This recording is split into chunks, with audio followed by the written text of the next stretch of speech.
اور آخری وصیت وَإِذَا قُلْتُمْ فَاعْدِلُوا وَلَوْ كَانَ ذَا قُرْبَى، کہ جب تم کوئی بات کہو، کوئی بھی بات کہو تو انصاف کی بات کہو، عدل کی بات کہو، اگرچہ تمہارا سامنے والا کوئی رشتہ دار ہی کیوں نہ ہو، اگرچہ کوئی رشتہ دار ہی کیوں نہ ہو۔ تو اللہ تبارک و تعالی نے مطلق بات کا ذکر کیا۔ اس سے مراد چاہے آپ گواہ بطور گواہ گواہی دے رہے ہو تب بھی وہ بات کہنی ہے جو حق ہے اور انصاف کی بات ہے۔ اگر تم قاضی ہو، جج ہو، تو وہ بات کرنی ہے جو عدل اور انصاف پر مبنی ہے، وہ فیصلہ کرنا ہے۔ اگر تم وکیل ہو تو حق کی طرف سے وکالت کرنی ہے، ناحق کی طرف سے وکالت نہیں کرنی۔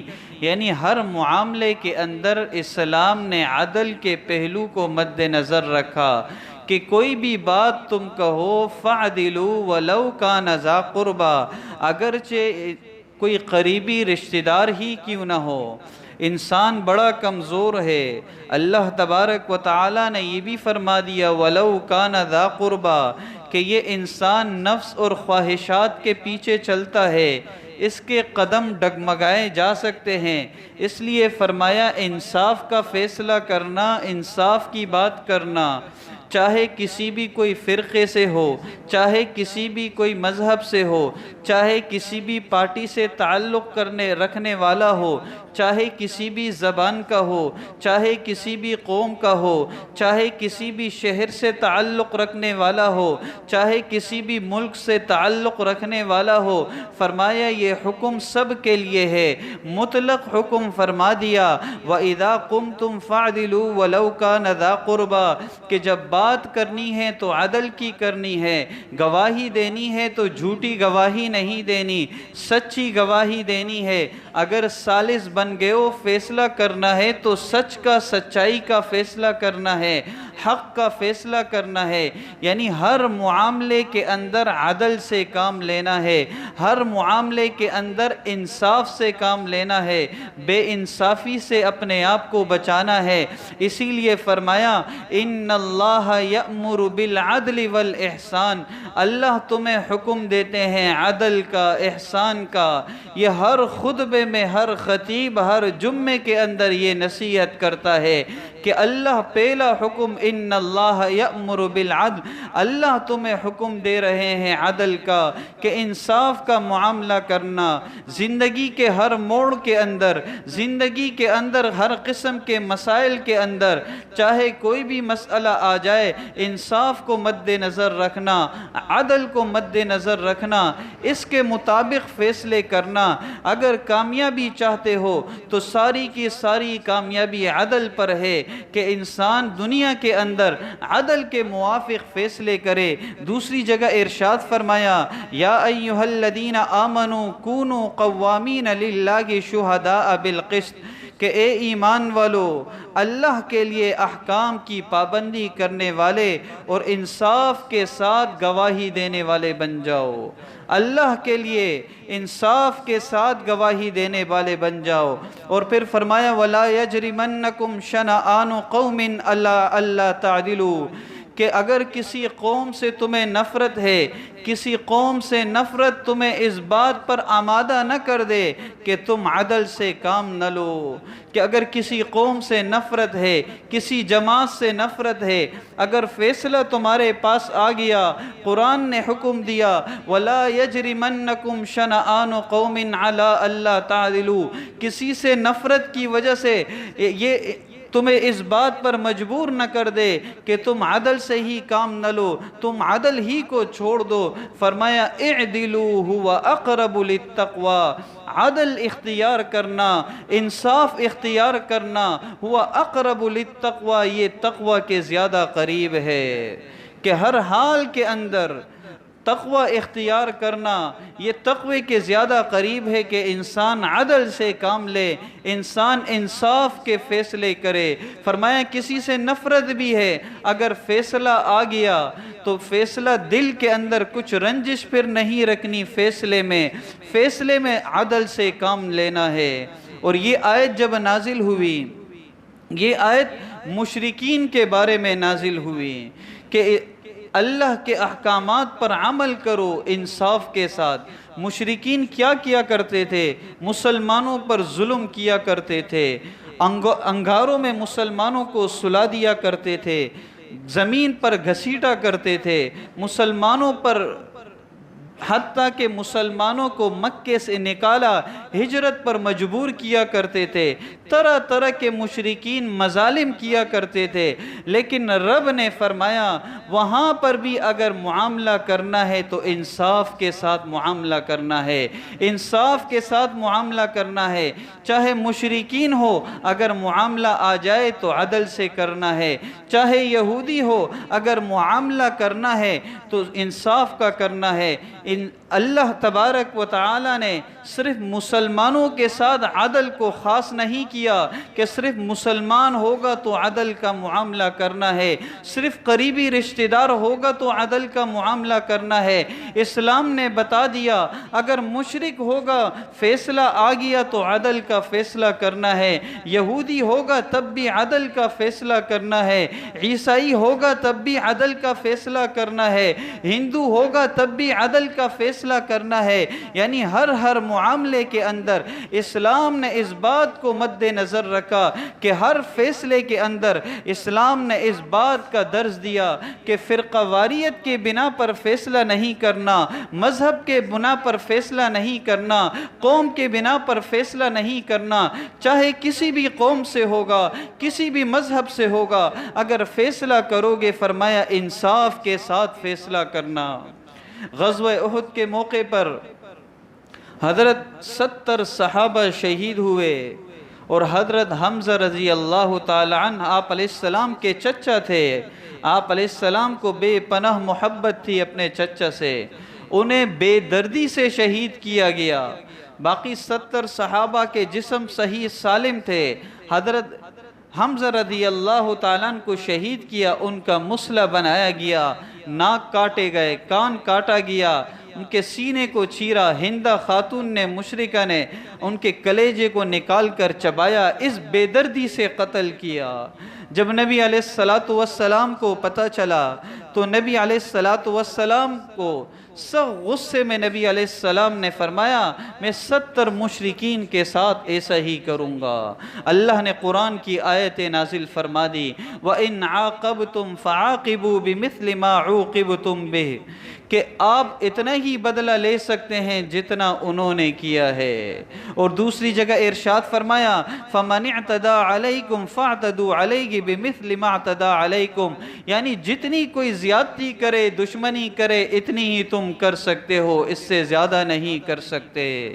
اور اگر کسی نے ظلم کیا، ایک تھپڑ مارا، اتنی ہی تم کر سکتے ہو، اس سے زیادہ نہیں کر سکتے۔ اللہ نے قرآن کی آیتیں نازل فرمائیں اور پھر آگے فرمایا وَلَئِن صَبَرْتُمْ لَهُوَ خَيْرٌ لِّلصَّابِرِينَ، کہ اگر صبر کر لو تو یہ سب سے بہترین عمل ہوگا صابرین کا، سب سے بہترین عمل کہ اگر صبر کرنے والے بن جاؤ، اگر احسان کا معاملہ کرنے والے بن جاؤ۔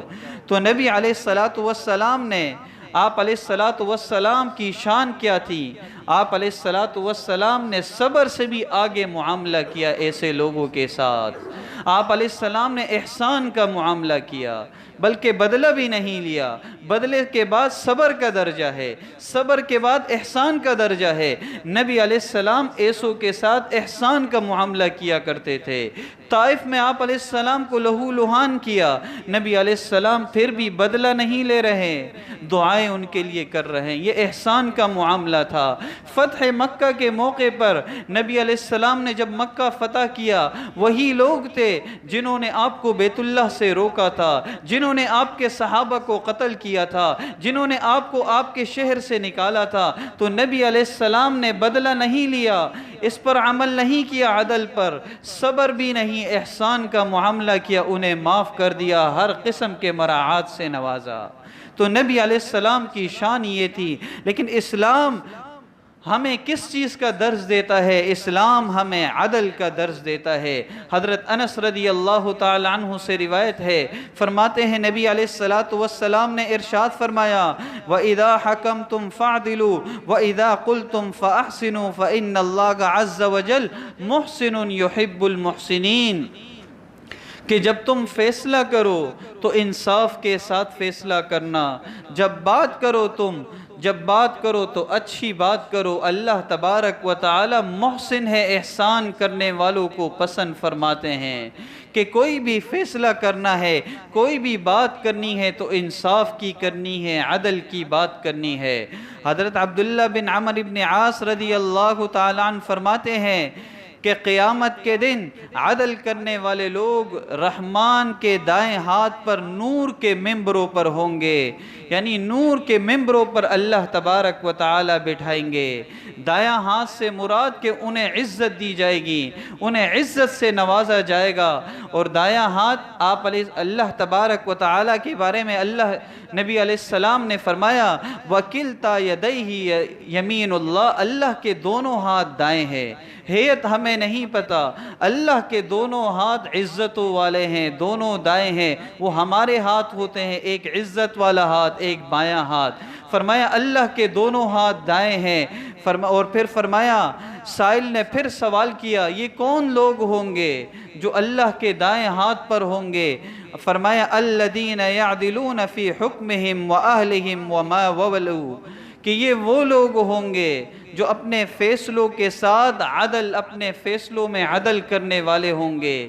یہ اللہ تبارک و تعالیٰ کے دائیں ہاتھ میں نور کے ممبروں پر اللہ انہیں قیامت کے دن بٹھائیں گے، جو فیصلوں کے اندر عدل کرنے والے ہوں گے۔ فرمائیں یہ صرف قاضی کے لیے ہے؟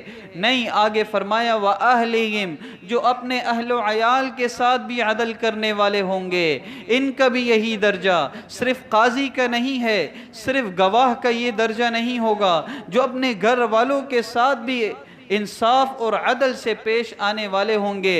وما وولو، اور جس کو اللہ نے ان کا ذمہ دار بنایا، فرمایا ان کے ساتھ بھی، اپنے ماتحتوں کے ساتھ بھی یہ انصاف اور عدل کا فیصلہ کرنے والے ہوں گے۔ فرمائیے ان کے لیے بھی ہے کہ سب کے ساتھ دنیا کے اندر، چاہے گھر والے ہو، چاہے انسان کے ذمے جو لوگ ماتحت کام کرتے ہیں، مزدور ہے، نوکر ہے، چوکیدار ہے، ڈرائیور ہے، ان سب کے ساتھ عدل کے ساتھ پیش آنے والے ہوں گے۔ فرمایا اللہ تبارک و تعالی قیامت کے دن ایسے لوگوں کو نور کے ممبروں پہ بٹھائیں گے، نور کے ممبروں پہ بٹھائیں گے۔ یہ صرف قاضی کے ساتھ خاص نہیں، اپنے اولاد کے ساتھ بھی انسان عدل کرے، اولاد کے ساتھ بھی انسان ناانصافی نہ کرے۔ قرآن اولاد کے ساتھ بھی عدل کا حکم دیتا ہے کہ اس طرح نہیں بالکل یورپ کی طرح بالکل آزاد اولاد آزاد ہیں کہ والد کے خلاف بھی رپورٹ کر لیں، آ کے والد کو اٹھا دیا جاتا ہے۔ اور نہ اتنی پابندی ہے کہ انسان یہ سمجھتا ہے میری اولاد ہے، میری مرضی ہے، میں چاہے ان کے ہاتھ پاؤں توڑ دوں، مجھ سے کوئی پوچھنے والا نہیں۔ اسلام اس بات کا بھی درس نہیں دیتا، بالکل آزادی کا بھی نہیں دیتا، بالکل اس پابندی کا بھی نہیں دیتا کہ انسان والد جو چاہے کرے، کہ کوئی پوچھنے والا نہ ہو، میری اولاد ہے، میری مرضی ہے۔ فرمایا ایسا نہیں، اس معاملے اولاد کے ساتھ بھی انسان اللہ تبارک و تعالی عدل کا درس دیتے ہیں۔ ایک صحابی کی بیوی نے ان سے کہا کہ میرا اس بچے کے نام یہ فلاں باغ کر دو ابھی سے زندگی کے اندر، لیکن وہ صحابی راضی ہو گئے اس بات کے لیے۔ تو وہ خاتون کہنے لگی، اس وقت تک میں آپ کی بات پر یقین نہیں کروں گی کہ آپ نے اس زمین کو میرے اس بیٹے کے نام پہ کیا، جب تک کہ اس بات کے گواہ نبی علیہ السلام کو نہ بنا دو، اس وقت تک میں اس بات پہ یقین نہیں کروں گی۔ چنانچہ وہ صحابی بڑے حیران ہوئے کہ اس بات پر میں گواہ نبی علیہ السلام کو بنا دیتا ہوں۔ تو نبی علیہ السلام کی خدمت میں حاضر ہوئے اور آ کر نبی علیہ السلام کو سارا قصہ سنایا۔ تو نبی علیہ السلام نے فرمایا کہ میں ظلم پر گواہ بننے کے لیے تیار نہیں ہوں، پہلے یہ بتائیں اور بیٹوں کے نام کیا کیا؟ اگر اور بیٹوں کے نام کوئی زمین نہیں کر رہے ہو، صرف اس ایک بیٹے کے نام پر زمین اس باغ کو کر رہے ہو، فرمایا میں ظلم پر گواہ بننے کے لیے تیار نہیں ہوں۔ تو صحابی نے پھر سوال کیا، یا رسول اللہ اولاد کے ساتھ بھی عدل کا معاملہ ہے؟ تو نبی علیہ السلام نے فرمایا ہر چیز میں عدل کا معاملہ ہے، اولاد کے ساتھ بھی عدل کا معاملہ ہے۔ پھر نبی علیہ السلام نے فرمایا 3 لوگ ایسے ہیں اللہ ان کی دعاؤں کو کبھی رد نہیں فرماتے۔ پہلا شخص وہ ہے جو عدل کرنے والا ہوگا، اللہ اس کی دعا کو کبھی رد نہیں فرمائیں گے۔ دوسرا شخص وہ مظلوم ہے کہ اللہ اس کی دعا کو رد نہیں فرماتے۔ تیسرا شخص روزے دار ہے کہ اللہ اس کی دعا کو کبھی بھی رد نہیں فرماتے۔ یہ اسلام کے عدل کی خصوصیات ہے کہ عدل ہر معاملے کے اندر ہو۔ اور اسلام کے عدل کی خصوصیات میں پہلی خصوصیت یہ ہے کہ یہ اسلامی تعلیمات پر مبنی ہے۔ یہ کسی کا بنایا ہوا قانون نہیں ہے، بلکہ یہ آسمانی تعلیمات پر یہ مبنی ہے۔ اس میں کسی قسم کی غلطی کا امکان ہی نہیں ہے۔ اگر کوئی فیصلہ انسان عدل کے موافق کرتا ہے، اسلامی قوانین کے موافق کرتا ہے، اس میں غلطی کے کوئی چانسز نہیں ہے۔ اگر انسان سارے دنیا کے دانشور ایک قانون بنا دے، کوئی قوانین بنا دے، اس میں غلطیوں کا امکان ہو سکتا ہے، لیکن اسلام کے بنائے ہوئے قوانین میں کسی بھی قسم کی غلطی کا امکان نہیں ہے۔ اور دوسری خصوصیت یہ ہے کہ اسلام ہر فرد کو حقوق کی ضمانت دیتا ہے، ہر فرد کو عدل کی ضمانت دیتا ہے۔ ان اللہ یأمرکم ان تؤدوا الامانات الی اہلہا۔ دوسری جگہ فرمایا وَإِذَا حَكَمْتُمْ بَيْنَ النَّاسِ أَن تَحْكُمُوا بِالْعَدْلِ، کہ ہر کسی کے ساتھ انصاف کا فیصلہ کرنا، انصاف کا معاملہ کرنا، ہر ایک کو اسلام نے یہ حقوق دیے عدل کے۔ اور پھر تیسری خصوصیت یہ ہے کہ چھوٹا ہو بڑا ہو، کالا ہو گورا ہو، امیر ہو غریب ہو، سب کے لیے قانون برابر ہے۔ کسی کے لیے قانون میں اسلام کے اندر کوئی فرق نہیں ہے، سب کے لیے فیصلہ کرنا ہے تو عدل کا فیصلہ کرنا ہے۔ امیر المؤمنین حضرت عمر بن خطاب رضی اللہ تعالیٰ عنہ کا ایک فیصلہ آیا حضرت ابی بن کعب کے ساتھ، کوئی فیصلہ ہوا، وقت کے قاضی کے پاس چلے گئے۔ وقت کا قاضی حضرت زید بن ثابت رضی اللہ تعالیٰ عنہ تھا۔ کون جا رہے ہیں؟ وقت کا امیر المؤمنین جا رہا ہے، قاضی کی عدالت میں جا رہا ہے، ساتھ میں فریق بھی ہے۔ کون ہے؟ ابی بن کعب ہے۔ وہاں قاضی تھوڑا سا اکرام کے خاطر امیر المؤمنین کو دوسری جگہ پر بٹھاتے ہیں، تو امیر المؤمنین وہیں پر حضرت زید بن ثابت کو مخاطب کر کے فرماتے ہیں ھذا اول جور جریت فی حکمک، کہ یہ پہلا ظلم ہے جو آپ اپنے فیصلے میں کر رہے ہو۔ اجلس مع خصمی، میں اپنے فریق کے ساتھ ہی اسی نشست پر بیٹھوں گا، کہ میرے لیے الگ کوئی جگہ نہیں بنائی جائے، الگ کوئی پروٹوکول میرے لیے نہیں دیا جائے، میرے لیے عدالت بند نہ کی جائے کہ اور لوگوں کے فیصلے ہی نہ ہو، راستوں میں رکاوٹیں ڈال دی جائیں۔ فرمایا میں اسی فریق کے ساتھ بیٹھوں گا اور یہیں پر میرا فیصلہ ہوگا۔ تو اسلام نے ہر معاملے کے اندر، چاہے امیر ہو، چاہے حکمران ہو، چاہے غریب ہو، چاہے وقت کا قاضی امیر المؤمنین ہو، سب کے ساتھ اسلام نے عدل کا حکم دیا۔ امیر اور غریب سب برابر ہے، حکمران اور غریب آدمی سب برابر ہے فیصلے کے اندر۔ حکمران ہے، ملازم ہے، ایک معمولی سا مزدور ہے، فرمایا فیصلے کے اندر سب میں برابری ہوگی، عدل سے کام کرنا ہوگا۔ اور پھر چوتھی خصوصیت آسان اور فوری انصاف دیا جائے، یہ اسلام کی خصوصیت ہے کہ کوئی فیس نہیں ہوتی عدل میں، کوئی معاملات کو سالوں سال لٹکایا نہیں جاتا کہ جو فیصلہ ہو قرآن کے مطابق فوراً فیصلہ سنا دیا جائے۔ کوئی تاریخوں پہ تاریخیں نہیں ہوتی کہ سالوں سال گزر جاتے ہیں کہ بیٹا کیس لڑ رہا ہے، اس کے بعد باپ کیس لڑ رہا ہے، دادا کیس فیصلہ نہیں ہو رہا۔ اسلام اس بات کا حکم نہیں دیتا، فوری انصاف کا حکم دیتا ہے کہ جو فیصلہ ہو اسی وقت فی الفور کیا جائے۔ کوئی فیس نہیں ہوتی، کوئی عدالت کی فیس نہیں ہوتی، یہ اسلام کے عدل کی خصوصیات ہے۔ اور پانچویں خصوصیت کہ غیر جانبدارانہ ہو، کہ کسی کے جانب نہ ہو، فیصلہ عدل کے ساتھ ہو، اعدلوا هو اقرب للتقوی، فرما دیا انصاف کے ساتھ فیصلہ کرنا ہے، اگرچہ کوئی قریبی رشتہ دار ہی کیوں نہ ہو۔